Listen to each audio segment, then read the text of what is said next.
started off as a PG podcast, but then Devin just kept on dropping shits and fucks, and now... That's right. We are live. The ghost faced himself, Brandon Chanev.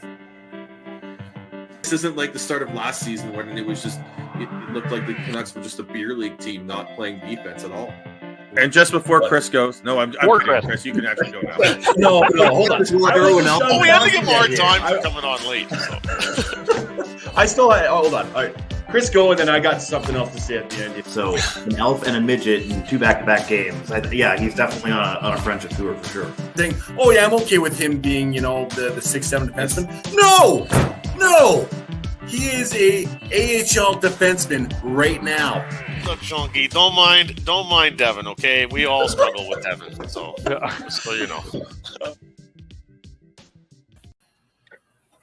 Well, hello, everyone, and welcome to the Shifts and Pucks podcast. You can, of course, follow us on Twitter at Shifts and Pucks, Facebook.com, the Shifts and Pucks podcast, YouTube.com, the Shifts and Pucks podcast, also live on Twitch.com, Shifts and Pucks podcast.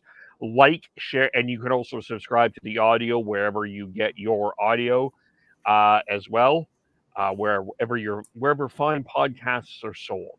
As we are here for our Wednesday afternoon Flames talk here, and we say hello to Devin. Hi, Devin. Kev. Hello. Can I use your middle name? Absolutely not. Okay. No, it's fine. You can. Devin Stewart Holmes Smith. Good That's to see right. you. Search me up. Don't at me. Don't at you, but No. Okay. But the one thing I do want to say is that I'm still getting used to you saying welcome to the Shifts and Pucks podcast instead of the hockey podcast. That's something that's in my brain that's just like, oh yeah, that is different. We have a different name. We have a different name. Yes, for those who don't know, we have switched from the hockey podcast to the Shifts and Pucks podcast. We are in week 2 of our new evolution. It's going swimmingly well. We should put. I keep forgetting to put the poll up about what people think of the name, but going through a new phase of life. We are growing, or as Chris says, we're evolving. Soon we'll be mature 4-year-olds, right, Sean? I'm not sure if mature is a word that many people would use to describe me, but yeah, sure, we'll be mature. Sure. Sounds great. Yeah. So but are you doing well? Oh yeah, I'm doing great. It's a good week. We're having had some big news come out this week for Canucks and Olympic team, and as well as other good topics to get into today. Yes, we've got a bevy, a smorgasbord, a buffet of topics. So I'm going to stop ragging the puck. If you have questions, put them in the chat. As I said, share and subscribe as well. We'll get into our contest here in a little bit. But let's get into enough chitter chatter. Let's get at her. The Vancouver Canucks have officially hired Patrick Allvin as their 12th general manager in history. He, of course, worked in the Pittsburgh Penguins organization. He was a director of amateur scouting. He's worked up through the ranks, and he is the first Swedish-born general manager from the to be in the NHL. We will get into the Calgary Flames here shortly, but it is sort of the news. It is the news of the day, so we can't ignore it just because our focus is on the Flames. It is a significant hire, but we will start with Devin. Devin, how are you feeling that the rival Vancouver Canucks have Patrick Allvin as the general manager? I'm very surprised that they went the Swedish route. That is very off-brand for them. No, it's good. I don't know much about him, but it sounds like a great hire for him for the Canucks, and a good opportunity for him to sharpen his teeth and get into general managing in the NHL. So I'll be interested to see how he really depending on how things go for the rest of the year, what he does in this offseason, what he does at the trade deadline, depending on where the Canucks are at. I don't think many people know exactly what type of GM he's going to be. But hey, I'm all for new people getting into new positions as important as a general manager in the NHL. Sean, how are you feeling today?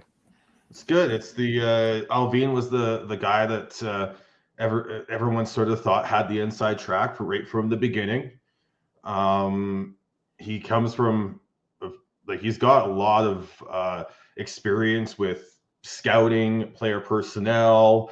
He was just the assistant GM in Pittsburgh. He was actually the interim GM when Rutherford stepped aside before they hired on Ron Hextall and Brian Burke to take over things there. So I think he's a great hire, and it goes along well with all the other hires that Rutherford has done since he took over. So they did the press conference with Patrick Allvin and Jim Rutherford, and amongst the significant quotes that were made, a couple of things. We'll touch on a couple of things that Allvin said, and then there's a couple of things that Rutherford said I think was also very interesting. Allvin said he had a 2-hour lunch with the Sedins, and I would imagine, and it's that they will be involved at some point in this organization. I think that is a fair expectation. The other thing is, and this may allow us to go down a track. He was asked about Elias Pedersen. He said he had lunch with Pedersen the day of that draft, and he had schnitzel, and he's a very talented player. I thought it was interesting that Pedersen was the one that he was being asked about, and not some of the other guys yet. But that was an interesting thing.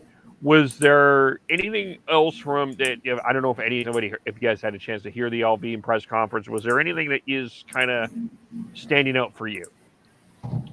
I think part and parcel would be how adamant Jim Rutherford was that Allvin is the guy, because I think there was questions and media pressing to see how much autonomy Allvin's going to have.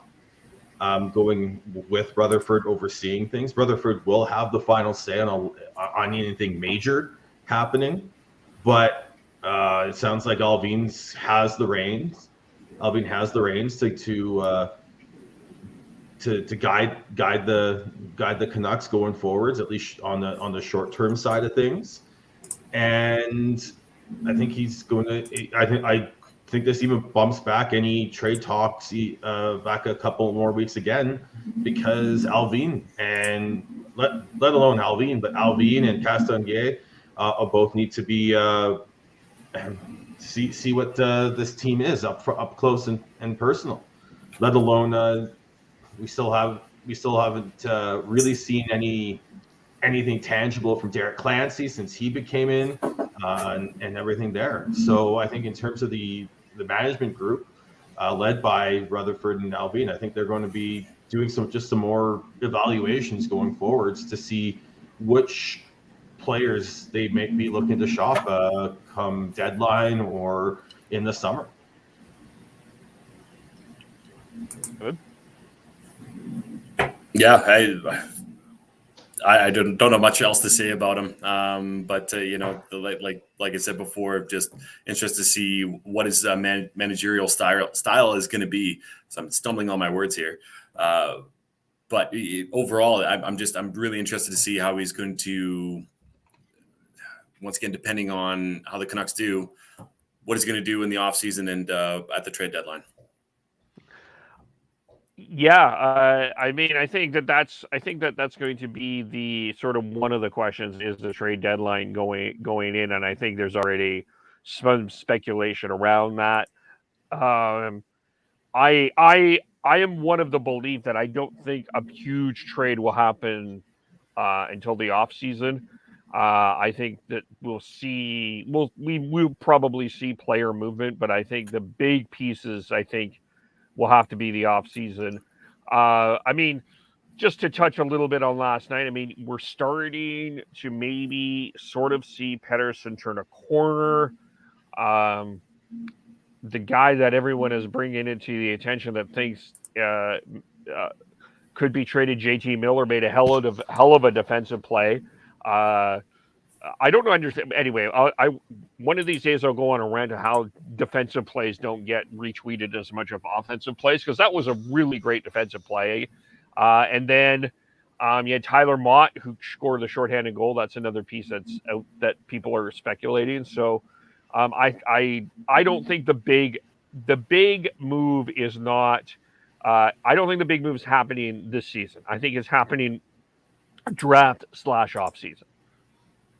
Yeah, and the other thing is Rutherford also put out there that there's probably at least one more hire to come here, at least as an AGM. I think it sounds like he wants to hire at least one more, and let alone probably a couple more hires lower down, sort of maybe on the same level as the Rachel Dory in analytics hire that they did as well. So. Yeah, I think there's still a lot of news to come out of the Canucks camp, and it's going to be very interesting to see how much stuff comes out, because I think that a lot of the leaks that were there are gone. I think Rutherford has found a way to plug them, because from what I've it doesn't feel like there is as many.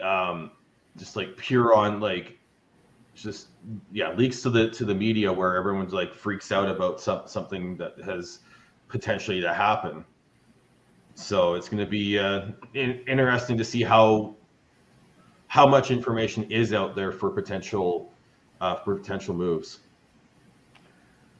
Yeah, you're not getting the live insider negotiation on the Alex Edler contract that happened when he signed his last contract here. It certainly seems like it's that hole has been locked down, and I think that's a good thing for the Canucks.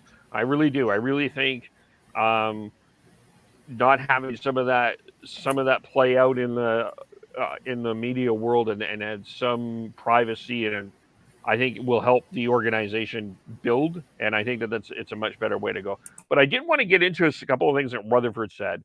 The first thing he did say, and this is from Thomas Drance, and I'll kind of build on this, but one of the things he says is teams that's up against the cap and not in the playoffs is not a great thing. I think we can all agree with that. And some big decisions are coming up. Now, that was not, what was interesting about that is he didn't only mention the fact that this was about player movement. He talked about building Abbotsford, building around the rink in Abbotsford, and even building a better practice facility in Vancouver. He talked about that as an option as well. Which I find very interesting, because I don't think we've had a conversation about practice facilities in Vancouver yet. And, and you kind of just think about this, the Rogers Arena it's not that old. It's 90, mid 90s, right? So it's about 30, it's not 40 years old. So it's kind of surprising to think that you need to renovate, but good on Rutherford to bring that up in terms of practice facilities anyway. So it sounds like there's some things that they do need to upgrade. Well, that's why there's a lot of there's a lot of balls in the air, and that's why he needs to bring in and have a little bit more of a robust management team underneath him, so he can focus in on some of those other issues. And I think that's fantastic. I think that's something that with the size of the management team that they had under Benning, they weren't going to be able to do. So I think I think that is well needed and probably overdue. Yeah. And then he also said we have to add more players to get where we want to, and I don't think that that's a disagreement necessarily. I think our point is we're not saying that no one is tradable. I mean, I think we've just for those who are new, the two untouchables we feel Hughes, Demko, and probably it would close to untouchable. Pedersen's an interesting case. Miller, Besser, the other two, I think that those are other interesting cases and debates of what you can or should trade for. I think that there'll be. I think it's going to be calm for a while. I think you let the team kind of ride this out, see where you are in the standings. You did get a point last night, even though you lost to the Oilers. So, and then the other question is Halak, and something Patterson said today is, and maybe we'll end this conversation here unless something else comes within our conversation here. But maybe part of this will blend into the Flames.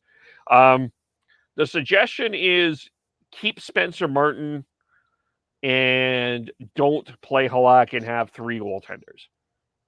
So if Halak decides I'm not waiving my no move, we're not going to play him and we'll play Spencer Martin. Here's my instant reaction. If Spencer Martin got a win, I would be more open to that conversation than I am right now. I'm not saying I think Spencer Martin deserves an opportunity in the NHL.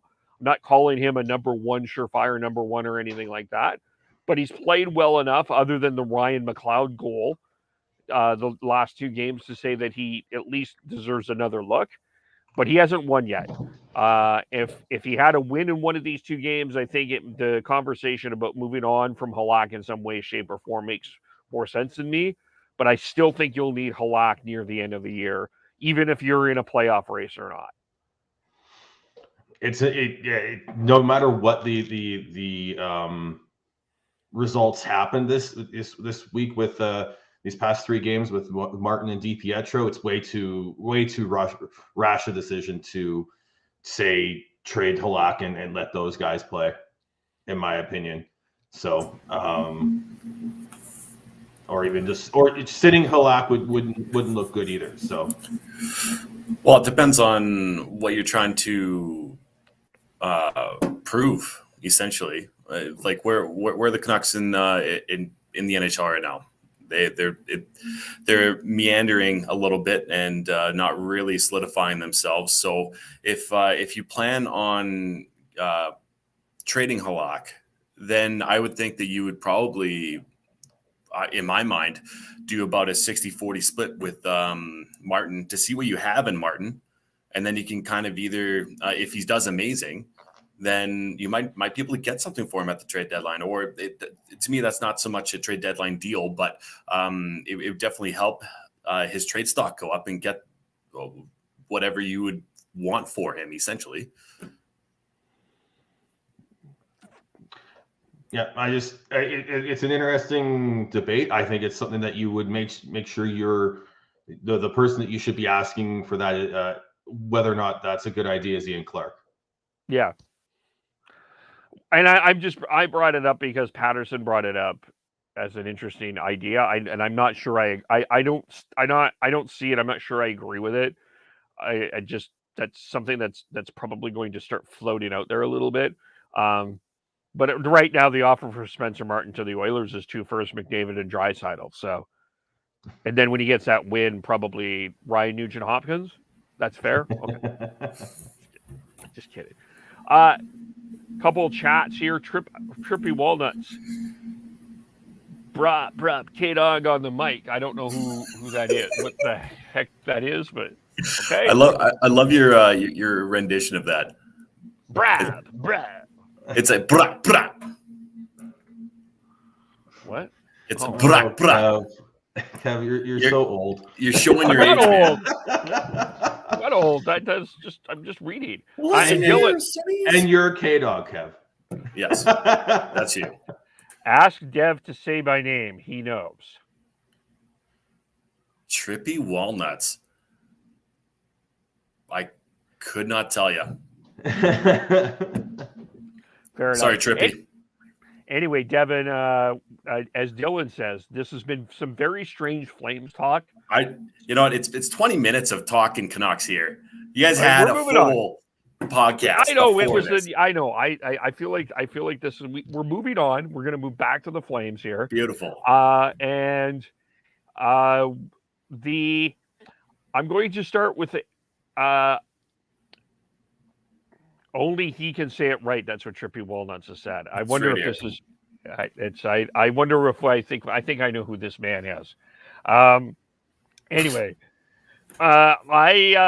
so let's start. I know that the Flames have came off a pretty impressive 7-1 win against the St. Louis Blues. They're in Columbus tonight, in St. Louis tomorrow night, and then they play the Vancouver Canucks. By the way, the first time that Chris Chanev and Jacob Markstrom will play in front of fans against the Vancouver Canucks. This is the first Canucks Flames game with fans in over a year. Anyway, nobody's brought that up, but I thought I would bring it up, even if it is 50% capacity. Anyway, we'll leave that there. I think one of the issues, to go back to the Oilers game, that I think became very glaring, and I think maybe even the Blues game put this up as well, because we got a 4-point performance from Johnny Gaudreau. We got a 5-point performance from Matthew Tkachuk. And you go back to Saturday, I think one of the reasons that the Oilers were able to win is their fourth line was able to produce some points, and the line of Brad Richardson, Trevor Lewis, and Brett Ritchie were combined -3. So I'm going to state it. I want to start here, Devin. And Sean, I think it's high time for the Flames to call up Jacob Pelletier. The Flames do not have enough offensive scoring depth. They are being literally carried by Lindholm, Gaudreau, and Tkachuk. And Mangiapane is not scoring at the rate that he did at the start of the season. Lucic is fine. Monahan is starting to sort of get it together, but I don't think we're getting enough options from Backlund and Coleman offensively, which we can debate whether that's good or not. But it's high time here for the Flames do not have enough offensive scoring depth, and I think it's to me the way I don't think Brett Ritchie has been an outstanding difference in this lineup. I think there needs to be a spark from that bottom six, and I think Jacob Pelletier can get it, and I think it's time for him to be called up. Yeah, I don't disagree with you. Brett Ritchie, he brings a lot of energy, but not a lot of skill. And I appreciate what he does bring is get to that red line, dump it in, bang, crash, get off the ice. And if they were going to bring up Jacob Pelletier, I think that he would be a good fit on that third line with Monahan and Dubé. Now, the reason why I say this is because Pelletier isn't really known for his goal scoring. He's a good playmaker, and I feel like he would be able to do what Johnny did, not obviously on the same scale, Johnny Gaudreau, by getting pucks in front of the net to Monahan and get Monahan's touch back a little bit more. So if they were going to bring him up, I would love to see him on that left side, push down Lucic a little bit, take Brett Ritchie out, and then you have Lewis. Right now, Adam Brzezinski is in that center spot with on that fourth line, Lucic, Lewis, and Brzezinski. And I wouldn't mind that whatsoever. And having putting Pelletier in somewhat of a good spot to produce. And with Monahan getting a little bit hotter, I think that'd be a great spot for him if they were going to do that. Yeah, I don't mind that, actually. Go ahead, Sean. If you're gonna bring Pelletier up, he can't just be on the fourth line.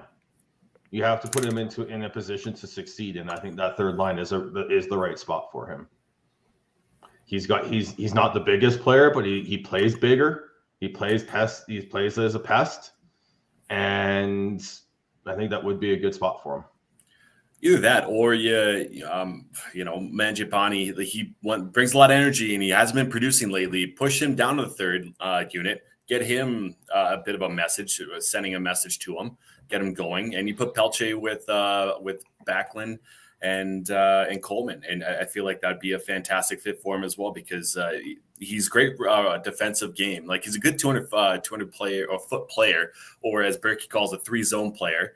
I think that if they're going to do that, then absolutely he needs to be within that middle six. Because if he's on that fourth line, then you're not doing anybody a favor while he's playing with Lewis, who is definitely not a good fit for Pelletier. Yeah, so I mean, he's got 12 goals, 21 assists, 33 points in 33 games with the Heat. It's a point per game player. Brett Ritchie hasn't produced a point in 15 games. And you know, to me, looking at where this playoff race is going here for the Flames, you are going to need secondary scoring when you're battling a Dallas and, you know, the Oilers, whoever you think is in that part of that race. You're going to need some secondary scoring, and I think that Jacob Pelletier can provide that. And I think it's it as great as the first line has been for the Flames. I think that that's good, but I think it's also very concerning that the way that the bottom 9 have been in terms of offense this year. Like, I think Lucic has been fine. I think Trevor Lewis has done his job. His job is not to score. Backlund and Coleman does little things right. I don't know if we expect him to score, but Backlund's been inconsistent. Dylan Dubé is an interesting study one way or the other. And Mangiapane got off to a great start, but he hasn't been on that same pace lately here. So, which maybe I'll drag the second part here. I guess what I'm going to say. And I bring this up because, of course, Brad Treliving has been known to be the bridesmaid at the ball at times. Of course, we talk about Mark Stone. Apparently, he was close on a couple of other trades over the years, and there were some recent names that apparently he was really close on. Of course, we talked about the Jack Eichel situation. I don't think the Flames were close on that, but I think that that's just part of this Treliving narrative is always the bridesmaid, never the bride. But it's time for the Flames to try again. And a name I'm going to toss out there, and I think that there's going to be some dispute of whether he's available or not. But the way that the Blackhawks have communicated who is untouchable, which they said was Taves and Kane, and they left out Alex DeBrincat. And if Alex DeBrincat is available, that is a guy that looked to me fits really well with the Flames. I think he's got some versatility. I think he's a potential captain in this league. I really like the way that he represented himself through that whole Kyle Beach fiasco with Chicago. He would bring what Elias Lindholm is not able to bring from that right side offensive ability. I think that this is a guy that the Flames should have a serious long look at trying to acquire. And I'm open to, this is a guy that I'm open to I'm open to be willing to give up a lot to get, because this is a guy that I think is he a franchise player? I think that you can dispute that for some case, but he's a guy that I think you want on your team. I think he's one of those guys that 32 teams would love to have if he's available. Absolutely. Holy shit. If you can get Alex DeBrincat out of Chicago, he has a manageable cap hit in my mind for what he does at 6.4 for another year after this year. He has ARB rights with it being an RFA at 20 for the 23-24 season. And that's team control right there. But you would be giving up a lot for him, considering he is a 30-goal scorer within this league. This year he's on pace and he was a 41-goal scorer back in 18-19 as well. It's unbelievable how I think that the Blackhawks are having this discussion. He's only 24, so he's great in his prime. Once again, what is the cost that Brad Treliving would be giving up to bring in a player like that? And he would be an amazing add to that top line and push down, or even a second line. The only problem, I guess, if he was on that second line was who's going to be dishing in that puck for him to score. And I don't see Backlund as that. And Coleman, he could be that, but I think that we're hoping a lot out of Blake Coleman because of that contract that he signed. I would love to see DeBrincat in Flames colors, but what are you surrounding him with? Are you going to break up that top line if you bring him in and kind of have a 1-2 punch and go back to the old having pairs for each line? But if we're talking about what you're giving up, there's not a lot I wouldn't give up there for DeBrincat, especially with that contract that he's on. The way I look at it is when you look at the names that Frank Saravelli reported that were quote unquote untouchable, they're the ones with the no movement clauses. And I think Chicago, again, we're talking about a team that does not have a full-time they only have an interim GM right now. So who's making that decision? But with DeBrincat, you're going to have to blow the absolute socks off of Chicago to get him for them to trade him. I don't think they're actually looking to trade him, but I think all they're saying is right now the only players that are not tradable are the ones that have no movement clauses. They're going to respect those clauses, and I think that's all that they've said. Well, I think that's when you look at who they've mentioned, with it being Kane, Taves, and Seth Jones. To me, that just screams that they're doing is honoring the no movement clauses, and then they're willing to listen on everyone else. But you're going to have to absolutely knock their socks off for an Alex DeBrincat. Yeah, I'm not saying that it's going to be a cheap acquisition price at all. But I think the Flames could have the package to do it. I'll start with just a theoretical package here. This is one that I would be, and we haven't put this in here, but I'm just going to bring something up. If the reports are true that Andre Mangiapane is going to sign only going to sign a 1-year contract, I think you have to have a conversation about whether or not you keep him or trade him. Like you got to legitimately think about this. But Mangiapane would be a guy I would be open to making that move for. By the way, just on a side note, can I just on a trailer here?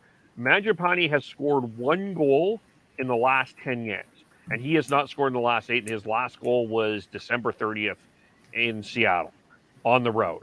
My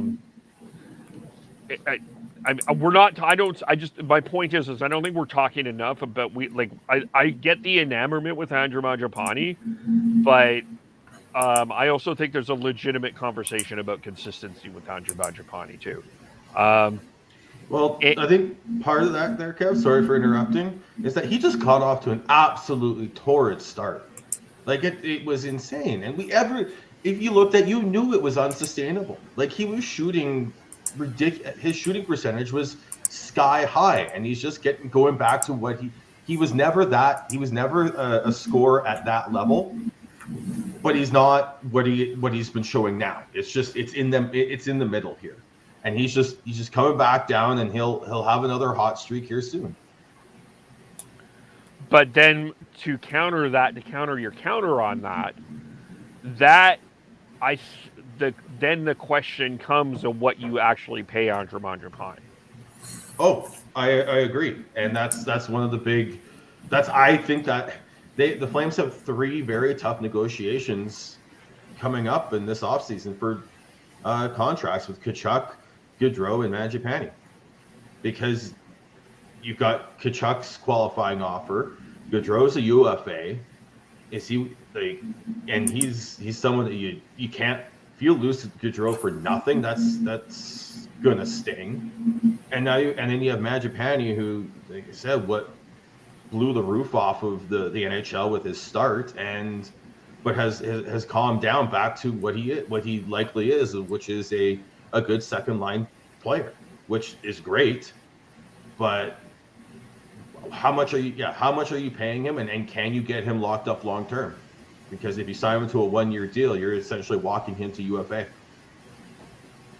That's exactly what you're doing. You are walking him to UFA, and it's one of those things where, okay, well, if Mangiapane is going to be asking for $6 million, it's going to be, oh, well, no, sorry, you haven't shown that consistency. He's been amazing for the past 2 years as a whole, but yeah, it really depends on what he thinks he is and what he thinks is what his agent thinks he is, because his agent thinks he's a top 5 player in this league. How crazy is that? And like, yeah, he does have all these even strength goals going back to last year, but realistically, he's not a top 5 player in this league, and he's a great. If we're talking about top second line players in this league, he's up there. He's not like, I'd say he's top 15 of top being on that second line. And I don't think it's going to be as big of a deal as people are going to make it out to be. But if we're going back to the original conversation of putting Mangiapane into that trade offer for Alex DeBrincat, I say fuck yeah, absolutely. But once again, it's okay. What else are we giving up as far as the Flames go? But I definitely entertain that offer. It's not it's a yes at the very beginning. Yes, and what else do you want? Okay, so the other I would throw a Connor Zary in there, and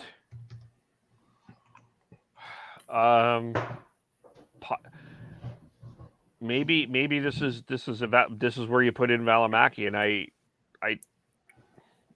I mean, maybe you're loath to give him up, but you're here.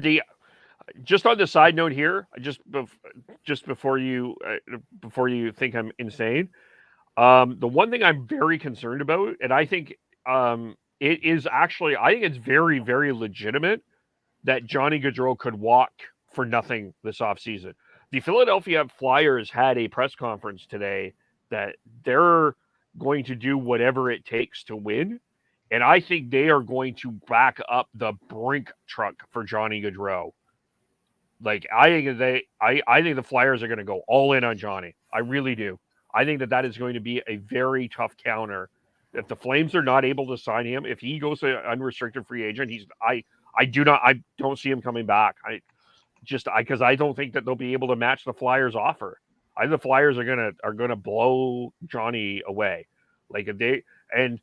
The Flyers do have a history of spending money. So that is the other thing that is very concerning here for me.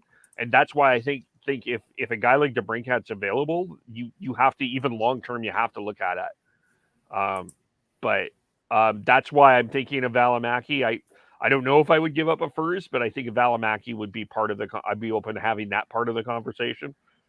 I'm just going to say this. Valimaki does not have anywhere near the trade value that is. He'll be a bit piece in that trade. So how about that trade then, Sean? If he was talking about Zary, Valimaki, and Mangiapane, would you say yes? If I'm Chicago, I'd be holding out for more. I'd be holding out for a pick. I'd be holding out for I'd be making sure I'd at least get a first round pick out of that deal. You're getting 2. And going from there. No, I like a future first round pick. I know, but like that's the thing though, is that the whole thing with getting a pick, you don't know what you're going to get. If you have guys that are on your list and you're talking to your scouts about potentially a player or a pick within this area, let's say, then there might be a discussion with that. But Val Mackey, I truly believe he's an NHL defenseman. I don't know where he is on that depth chart, but I do believe he is an NHL defenseman. He has all the tools to do it, and it could be a Sam Bennett situation where he just goes and lights the Chicago and lights it up there.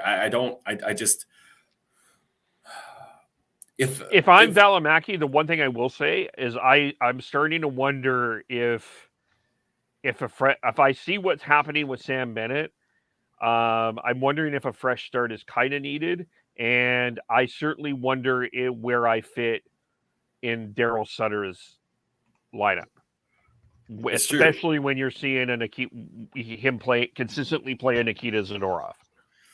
Yes, and that might be a conversation that has been happening behind closed doors of, okay, well, I'm not getting playing time here. What is your guys' plan for me? Like, how do you see me fitting in within this NHL roster within the next year or two, or I guess 2 years, because that's how long Daryl Sutter is here for, as far as his contract goes. So it might be a conversation for sure. If I'm Chicago, I'm with Sean. I think I'm asking for a little bit more, but I think that if nothing else comes that is comparable to that, I would say that Chicago does it. Do I think that Calgary does it? Yeah. Once again, what's the window? The window is to win now. Alex DeBrincat is a 40. He's scored 40. He's scored 30 plus goals in this league. And those are the type of players that you want to have on your team, especially at 24 and especially at that cap hit. If he is producing like that, I'd just be worried about what his arbitration case would look like if he continues down this road. But realistically, that's not for another year and a half from now. The way I look at it too is I think there would be a better offer out there. I think a team would be willing to give up a first round pick and a comparable player to a prospect to Connor Zary, if not a better one, as well as a roster player that would be maybe even a better fit for Chicago going forwards as well. Because if Mangiapane's agent is so dead set on him signing a 1-year deal, are they willing to deal with that and try and get him locked up long term, or trade for him now just to trade him next year again? Is that something that they want? And I just don't. I think there's with that offer, I think there's just too. I don't think it fits what Chicago needs, and in terms of wanting, I think you would absolutely have to include a future first round pick. And yeah, I think there's just questions with the Mangiapane situation, because if he gets traded, if I was advising him, I would say sign a 1-year deal. Let's see where you can decide what team you get to go to. You got to make the cap work as well. 6.4. I believe that's what he's at. Is a big cap hit for any contending team right now, realistically. And so you got to make that. You got to make the money work, and that might be hard for a contending team right now. The only other team that I think would be, or I guess there's two of them here that I'm looking at that are kind of contending teams, is the Nashville Predators and the Anaheim Ducks, potentially without having money going back the other way.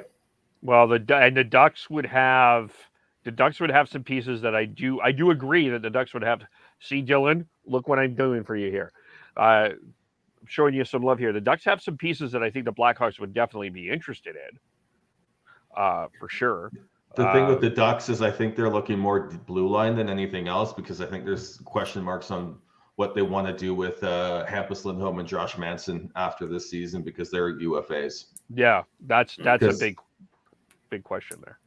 I've heard that they've interested in John Klingberg as well as Jacob Chychrun. So I think they're looking at the blue line more than up front, because I think they with Troy Terry, with Sonny Milano stepping up, Silverberg, Maxime Comtois is finally back. They've got, Zegras as well. I think they've got a decent young group up front.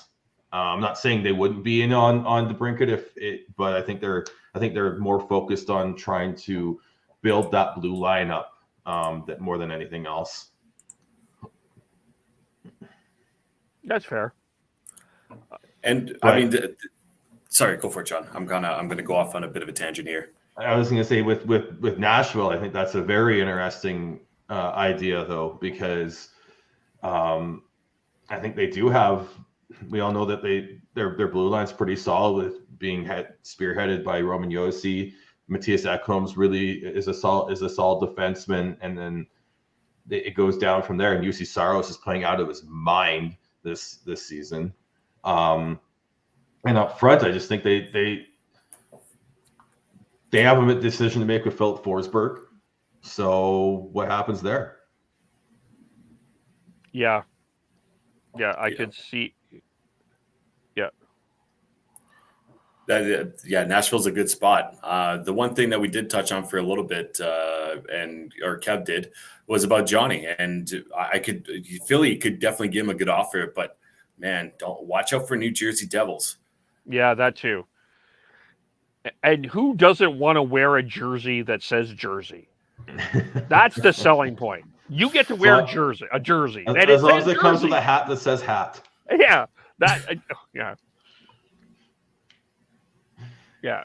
And I mean, the other thing with that too is, and maybe this is I'm just going to plant the seed, but this is a future conversation with Canadian teams. With some of the restrictions in crowds, are there going to be Canadian teams that are really going to be willing to pony up some of the money that the U.S. teams are? I mean, you like the Leafs as an example, Devin. I mean, empty arenas. Winnipeg had 7 people, I think, in the stands for their game against Florida. 250. Yeah, well, it looked like 7. Yeah. But like, I just, that's the one thing that I also wonder too. I mean, I'm hoping that we're coming to the near the end here of that. So I think it just depends on what things look like in the summer. If they feel that the team is close enough and they can make the playoffs, well, you're going to make bank on that. And then that'll make it all worthwhile. Yeah. So I don't think it's necessarily about what's going on right now. It's what will the landscape look going forwards. And especially if banners fly forever. If you are a close team and you're in the Canadian market, it'd be hard set to tell your fans, sorry, we're not going to go after. And I know they wouldn't say this, but sorry, we're not going to go after a big ticket guy, and because the cap is the cap, right? So that doesn't change anything. The majority of the teams are very close to it. So if they can make the cap work, that's all that really matters at the end of the day. And really, like I said, banners fly forever. Just ask Tampa. Yes. Like even just look at how Edmonton Oilers fans treat the 80s crew. They're Edmonton's still stuck in the 80s and thinking that that's the best time ever. You look at how in Flames and from 89 as well, they've got those players are still royalty here. Joel Otto, Lanny McDonald, Jim Paplinski, all those, they're still. And then you look at even the teams that didn't quite get it done, 2011 Canucks. Like BX is revered, the Sedins are revered, Luongo's very much looked upon positively, and then you look at '94. Kirk McLean is still a cult hero in Canucks land. Like Gino is Gino. Come on, like it is what, and you would go back to it. It is, yeah. That's what you want. So if you think you're close, I don't think it's going to stop it. It'll be more about those middling teams, the teams that aren't necessarily right right there or gunning for a deep playoff run. That will be maybe a little more conservative on the spending. But if you're close, like if you're let's put it this way. It's not going to stop the Leafs from spending. It's not going to stop the Oilers from spending, because otherwise they're just going to waste more of McDavid and Draisaitl's primes.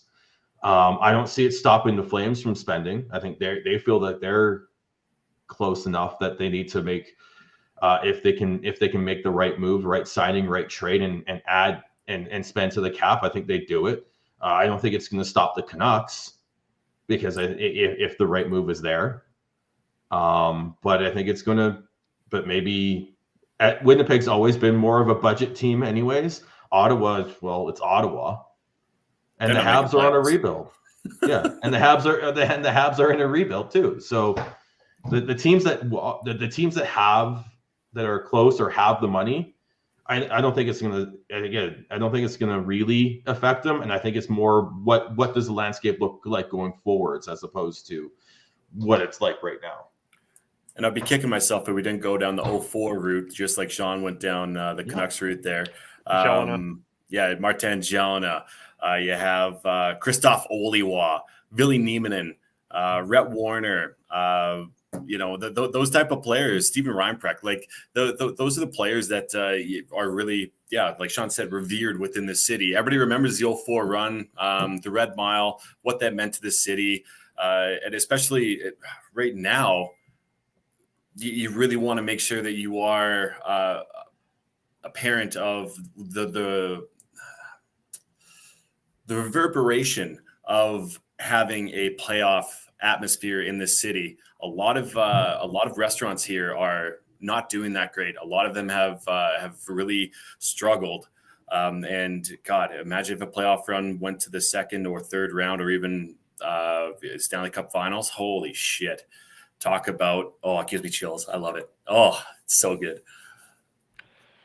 Yeah, and let's not forget Insider. Kami. And the late Steve Montador. Yep. Yes. But and you look at that, and I just if you're close, if you feel like you've got the core that you can take the next step, I don't see it stopping them from spending. Yeah, but I think it is the off season with Calgary is very interesting, because you've got Gaudreau, Tkachuk, and Mangiapane, 3 very interesting contracts that it's going to be fascinating. And I just with Gaudreau, I think there hasn't been enough conversation or not a lot of talk about it, because Johnny requested it. But I maintain you can't let him walk to free agency. You got to get this done.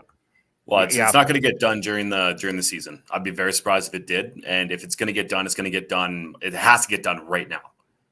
But that's not going to be the case.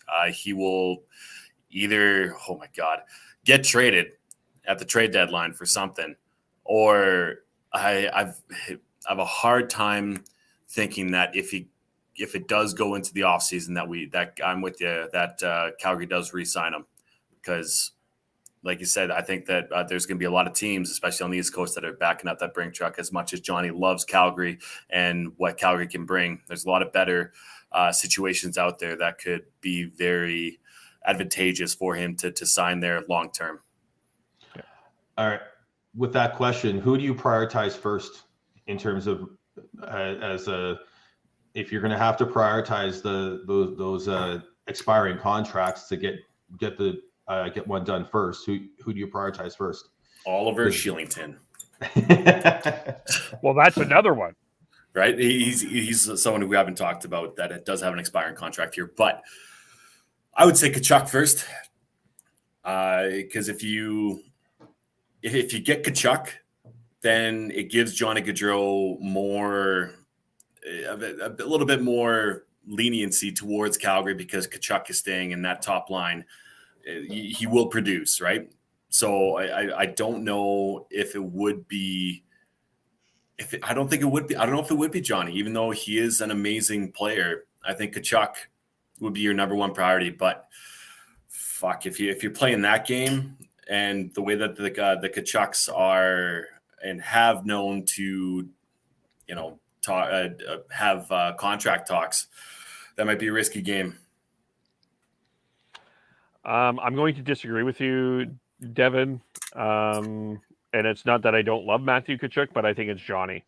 I just don't. You don't have that offensive ability in the system anywhere. He's just, when he is on, he's so dynamic. I think you need, to me, the priority would be, to me, not that you don't try to sign Matthew, but I think I would go Johnny. I mean, it's tough because he is the UFA, so like you can always just qualify Tkachuk and you're keeping him for one more season at $9 million. But whoever you sign first, whoever's next up is going to be able to use that as that's going to be part of that discussion, that for contract negotiation there, because Gaudreau's like, you qualified Matthew Tkachuk and he signed his $9 million contract. I feel like I'm worth just as much as Tkachuk. And then you got 2 $9 millions. But then if you sign Gaudreau first, do something a little bit less or whatever, like it's a very tricky one. I think I'm more on with Kevin just because I think you get Gaudreau taken care of because you know what Tkachuk's deal is. At the very worst, you've got him for one more year at $9 million. So yeah, and I think the other thing too is with that allows, I think that you almost have the opportunity to negotiate with Matthew based on where the team is at with Johnny. Where if Johnny's gone, I think Matthew will go. Well, even with Johnny going, that opens up cap space here, right? And don't discount that cap space means something within this league, especially right now. I've been taking a look at the UFAs for next year, but there's that route along with another trade route that you could potentially get another piece here, or if that's going to be the case, if you lose Johnny, then I don't know exactly what direction the Flames would be going if they did. And then it comes to a point where, okay, is it a rebuild? Is it a retool? Whatever the fuck you want to call it. It's definitely something that is worrisome within this organization. And if Brad doesn't get this done, he's gone. Brad Treliving is what I'm trying to say. Yeah, and I mean, I think the thing with Treliving and the narrative that we started this conversation with is he hasn't been able to quite get some of these deals done. Whether I mean, we could debate till the cows come home the circumstances around it, but the fact of the narrative is he hasn't got it done, and if he does not get something done here by the trade deadline, I don't know. I think that this, I don't know if that's a good look for Treliving if he's not able to. And I mean, I guess the argument could be where's the team is at in terms of, but they're in a playoff race. I mean, I think we can agree right now they're in a playoff race. They're either going to get it. They're in the playoff race either through wild card or through the division. So, to me, they should be at a point that they should be able to try to add something here. And if he's not able to, I don't know. I think that continues to paint that Treliving narrative in Calgary that he's not able to get that done. Are we talking? Sorry, Kev. Are you talking like a massive piece? Or are you talking about a lower in the lineup's bottom 6 player? A massive piece. The Mark Stones, the Jack Eichels. The players that he has been reportedly in on and has missed. Okay, because my biggest thing, my thing is that he has gotten stuff done, just not big picture. You are right, And I'd say it needs to be a middle six piece. It has to be. Well, I've said I think they need to go after a defenseman. I think that's a I agree with you, and I would actually argue. Sorry, Sean, if I can interrupt you just for a quick second. I think I would argue not going to be popular in a lot of Flames country, but I would argue they need a defenseman more than they need a forward. I think we had this discussion a couple of weeks back, and Devin was definitely on the forward train, and I was on the. I think they need a puck moving defenseman, someone who can be a.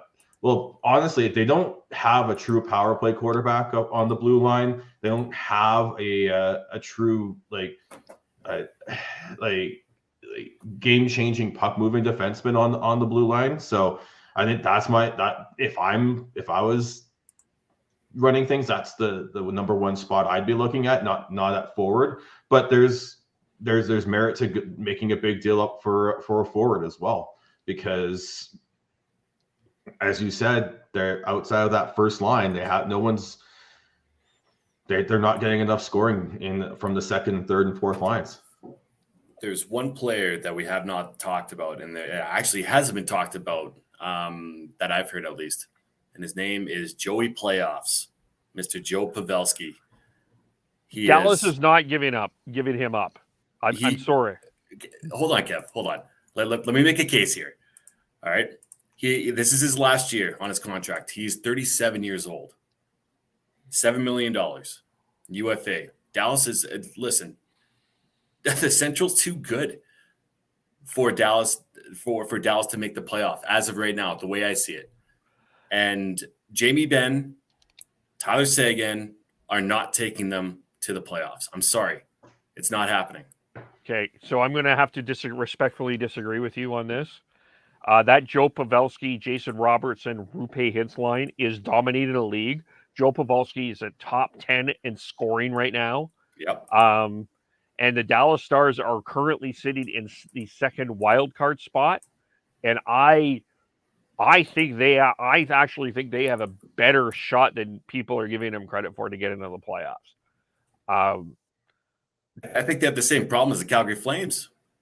Outside of that top line, what the fuck do you have? Unless Jamie Benn and Tyler Seguin all of a sudden decide to light it up, which I don't think that they do. I think they have a lot of miles behind them, right? I have to admit I'm being thrown off here because you're saying the right name, the right Ben, and I'm being thrown off at this particular point because I wanted to correct you and say no, Jamie, but you didn't say Jordy. You said Jamie. You said the right persons. I did. My heart literally skipped a beat, being like, "Did I actually do this again without even noticing?" Like, holy shit! Oh man! But Dallas has won 4 in a row. They're 14-4-1 at home. We'll talk about the Winnipeg Jets, but they are not, the Jets are on a bit of a free fall here. I don't know. I think Dallas has a really good shot to make the playoffs. And I find it very hard to believe that they're going to try to make a trade with Calgary to give Joe Pavelski when they're competing for a playoff spot. Really depends on what happens with the Edmonton Oilers. The Edmonton Oilers are better than the way that they are playing, or that they have been playing. We know this. Like, yes, their depth isn't there, but Leon Draisaitl and Connor McDavid can get them wins. And especially, it sounds like Evander Kane is going to be a part of that locker room soon. And it's going to be interesting to see exactly which way that's going. As far as will it make or break that locker room, or even that team on the ice. If you look at Calgary is right behind them right now too. Calgary has 3 games in hand. Edmonton has 2 games in hand. I don't know. I just think that overall, once it really comes down to it, Dallas needs to do something here because, Rupe Hintz, Jason Robertson are fucking studs in this league. They are. Jason Robertson is unbelievable. I love watching him play. He has heart. He's a tall player. Doesn't have much size to him yet, but he definitely will. And he can shoot the fucking puck. Rupe Hintz is up there as well. But listen, if they think that they need to get a hot goaltender, Holtby, he was hot at the beginning, meandering right now. Jake Ottinger, he's really good, but hasn't really had the big enough sample size here to really solidify himself. And that's where my biggest thing is that, yeah, you have Heiskanen on your back end. You have Lindell on your back end and on the back end. And you also have Klingberg, but I don't see that depth coming through. So it's one of those things where it's like, okay, well, what are you going to do? You're going to go for it and hope for the best? Or do you sell off a piece that you know you'll get a decent amount for in Joe Pavelski? That's if you're in the middle of a playoff run, it's a playoff like hunt, the playoff hunt. Like you destroy that locker room, you destroy the confidence that the players have in that, and that's a very tough move to make. I agree with Kevin. I don't see it happening unless they fall off the face. Like, so let's say, but they're in the second wild card spot right now. They've got, and they're playing well. So I don't see it happening, but we're still 2 months away from just under 2 months away from the trade deadline. So a lot can happen, but as of right now, I don't see it happening. Yeah.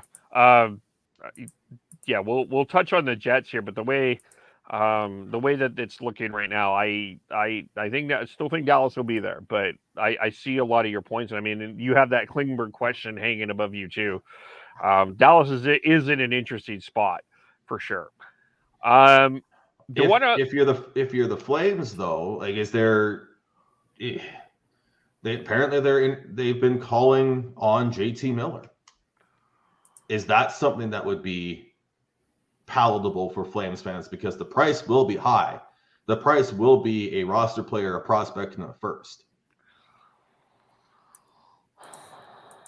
See, I know that's what they'll want. Man. He's a point per game player with 2 years left. Yes. And trading in your own division too, or in your own backyard, pretty much. It's super. It's a very interesting conversation to have. Is Miller a player that would be amazing under Darryl Sutter? Absolutely. Well, to me, it really depends on, okay, yeah, all right. So let's go down this road. You're putting up a roster player. Who's that roster player, Sean? Who do you think that would be palatable, as you say, for the new GM there in Vancouver? To make it work cap-wise for the Flames, they'd have to move out Monahan. I don't want. Oh man, I wouldn't do Monahan, because the whole point of, if you're going to make that trade, if you're Vancouver, the whole point is to get younger. Well, here's the other challenge in this too. I'm just going to toss something in here. This is an organization that took Chanev and Markstrom from Vancouver, and I mean that's old regime and it's old news, but I still think that this plays in here. My concern in this, and before, as we go on, I think the price is going to be too much for JT Miller for the Flames to do it. And my Canucks hat says with this that if you're the Canucks, you have to get a really specific prospect.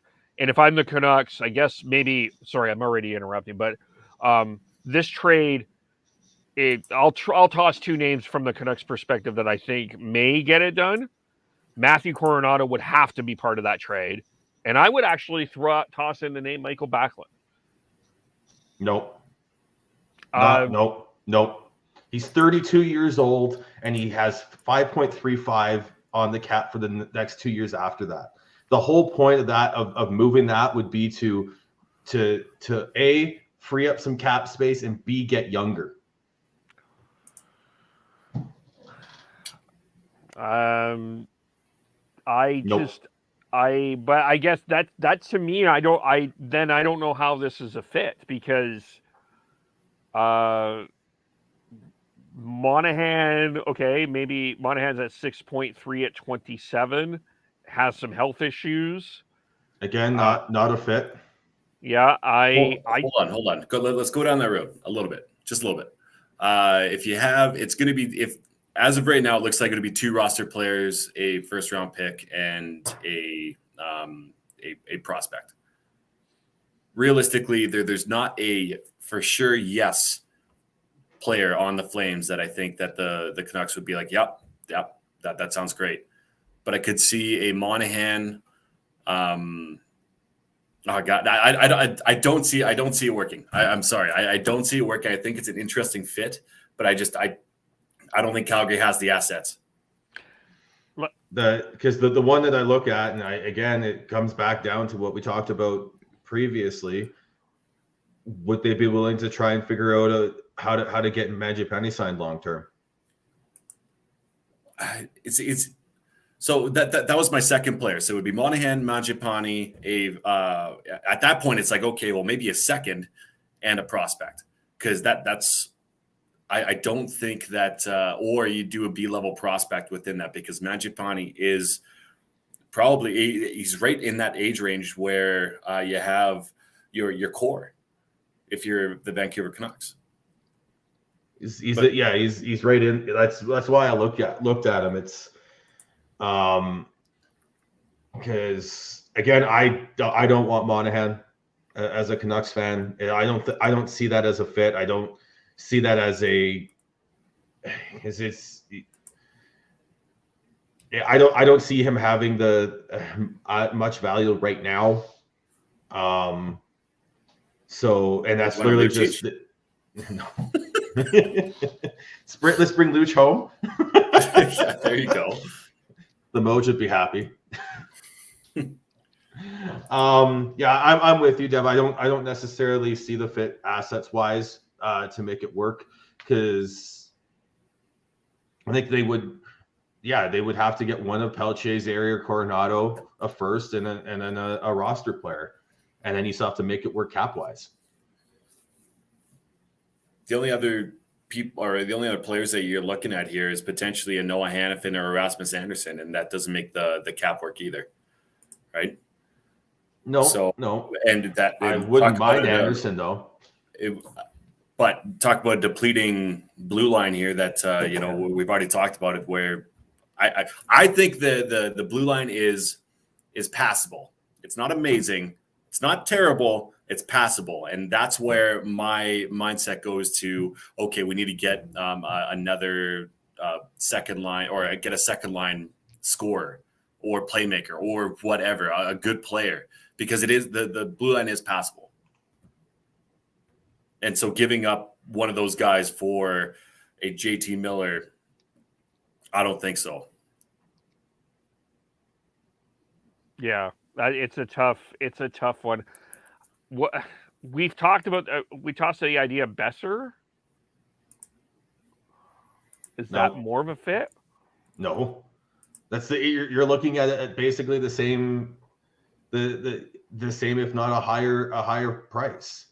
I don't know if it's a higher price. I don't know if it's a higher price than Miller, but it's the same thing. Like who are they taking back and everything. I think it's even a worse fit, because the reason I say higher price, he's a right shot scorer.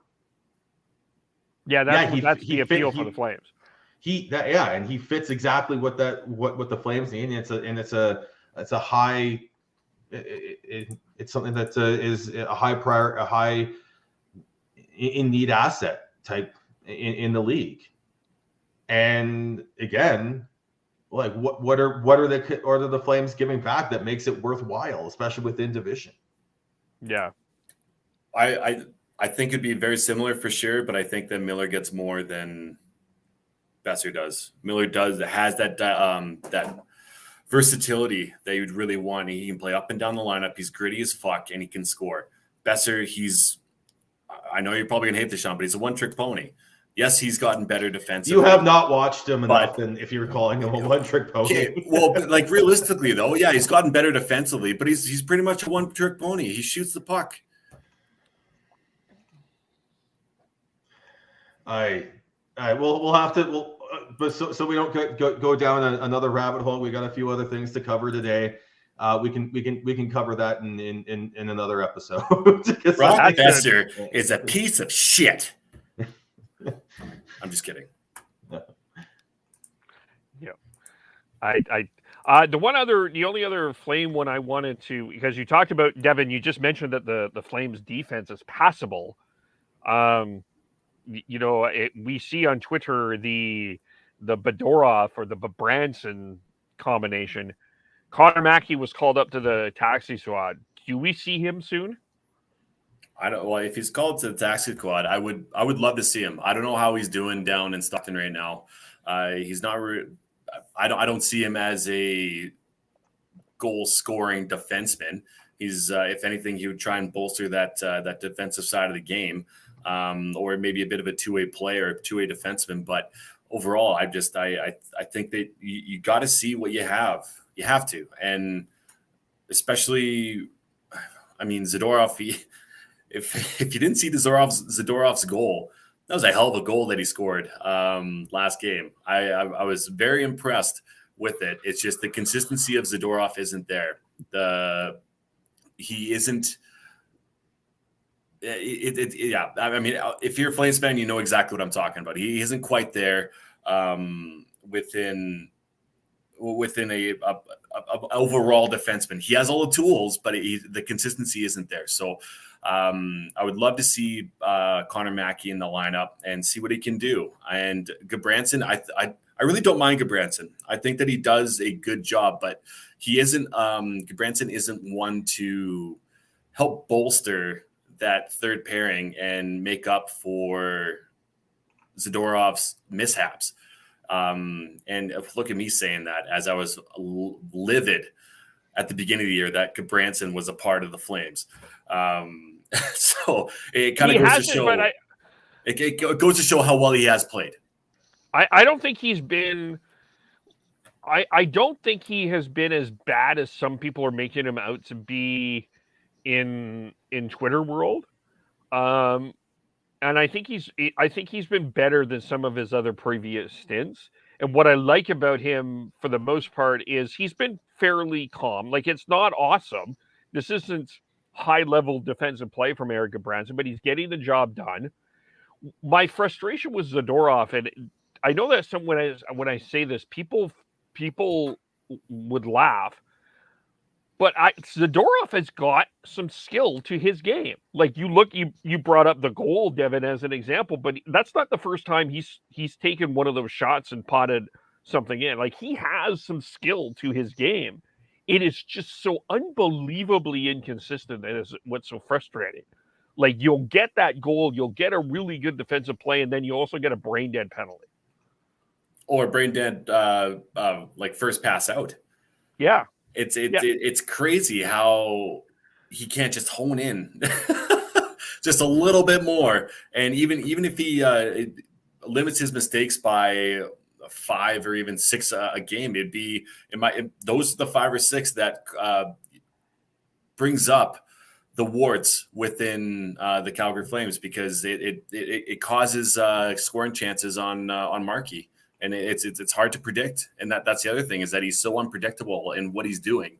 The consistency, not even just within how he plays, but it's just like, okay, glassing out.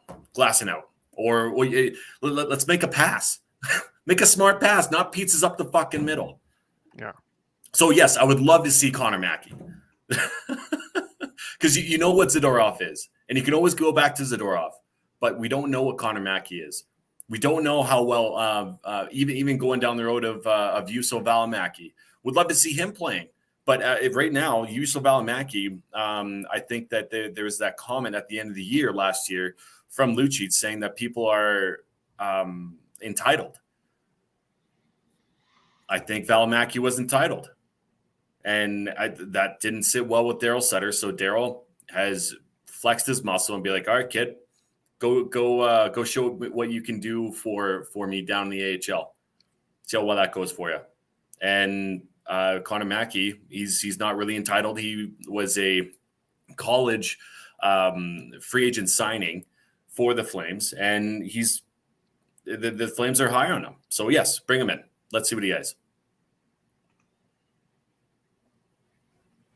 There I agree. I think it's time for a look. The Zadorov Goodbranson pair has been pretty solid for the Flames of late, though. So I think Sutter will not put him in there. I don't think we will see Mackey, but I think unless there's an injury at this point. Yeah. Anything else with the Flames that we need to touch on? Chris Chanev. He got beat hard by Leon Draisaitl, and I still love you. Because there's a lot of not a lot of high defensemen out there that would have been able to stop that. So Chris Tanev, I still love you. I've been saying this for a few episodes now, and when defense comes up, doesn't matter how good of a defenseman you are in this league, you're going to get walked. You're going to get beat, have bad beats like that. Yep. That's just because of how skilled and how good the offensive players are right now. Yep. Let's do our contest here, and then we will touch on the other NHL. All right, so we have partnered up with the Pig and Duke Pub here in Calgary. They have 2 locations. They've got their downtown pub location at 4th Street and 4th Ave Southwest. They have their neighborhood pub location, which is 12th Ave and 12th Street Southwest. And they both have the Pig and Puck contest. And the Pig and Puck contest, you can enter at both locations. There will be game day specials that you can enter to win tickets to the Calgary Flames game versus the Vancouver Canucks on April 23rd. And if you want more entries and more chances to win tickets to that game, you can retweet these any of our episodes on Twitter, any of our pod clips, any of our game recaps to get one entry in there. And if you want more and you're greedy, you can DM us the word of the week to get 3 entries into the contest. And the word of the week to celebrate Bruce Boudreau's 1,000th game in the coaching in the NHL, the word of the week is Bruce. And you will, if you win, like I said, there are tickets to that game on April 23rd between the Vancouver Canucks and Calgary Flames. And you can also and you'll also get to meet Devin. You'll also get to meet Chris. You'll also get to meet myself, as we will all be going to that game with you. We will all be enjoying pre-game food and drink at the Pig and Duke, as well as post-game food and drink at the Pig and Duke if you decide to stay with us, because it is a Saturday night and it's going to be a good night. So make sure you DM us the word of the week, Bruce, to get 3 entries into it. Make sure you retweet this episode or any of our previous episodes to get an entry into that, or go visit the Pig and Duke either locations to enter there with game day specials. So we look forward to meeting whoever wins and enjoying some like I said, some food and drink at the Pig and Duke before the game, and to watch the Calgary Flames and Vancouver Canucks play on April 23rd. Yes. There it is. There it is. I just love how we abandoned you during that. So we gotta go. All right, Sean's gonna rack the puck and extends the contest read.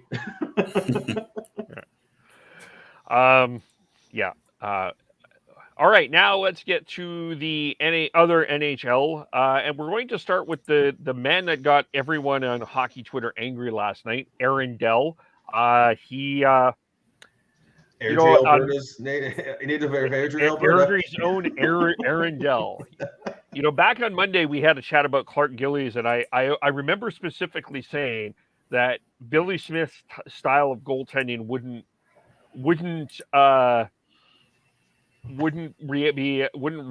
fly in this era. Well, Aaron Dell pulled a Billy Smith last night, and it didn't fly in this era.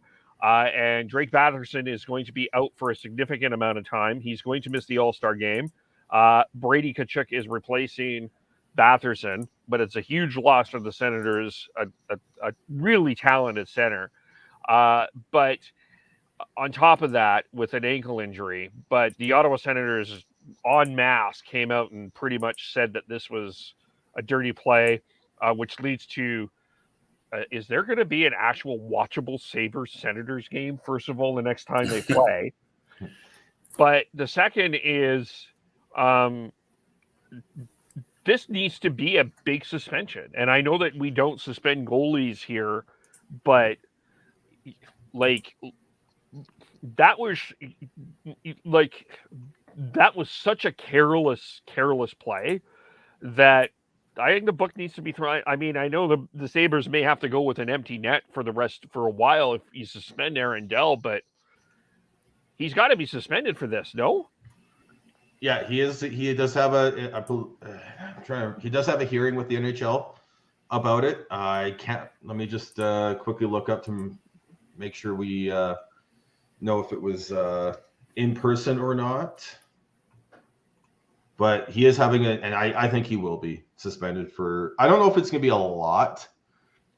It just says we'll have a hearing. So I think that's probably phone hearing. So I think we're going to see 2 to 3 games for that.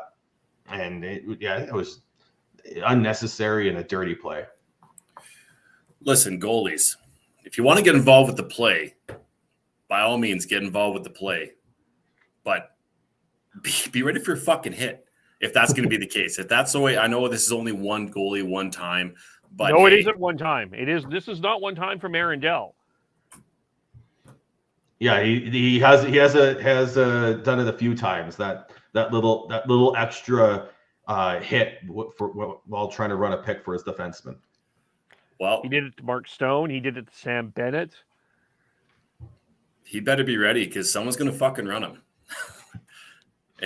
And I know if Sam Bennett is a part of this, I know a guy down in Florida used to play for the Calgary Flames, not Sam Bennett, Ryan Lomberg would love to have a talking to you there, Aaron Dell. And let alone Brady Tkachuk would love to have a fucking talking with you as well. Not just a hearing from the player safety side of things for the NHL. Like that's excuse me, that is so dangerous. Because Batherson had no idea it was coming. He's out with an ankle injury, and it doesn't sound good. And he was like, he's an all-star. Should have been all-star. He still is an all-star in my mind. And it's a crying shame that this happened. And especially with Aaron Dell. You're a fucking tweener, bud. You're a tweener. In between the NHL and the AHL. The only reason why you are employed is because they but you're a suitcase. I'm sorry, man. I'm throwing it under the bus right here because it's so ridiculous what type of play that was. Play the puck, stop the puck. That is it. You don't need to throw hits. Yeah. And yeah, I feel for Drake Batherson, and the good hockey player didn't deserve that injury for sure.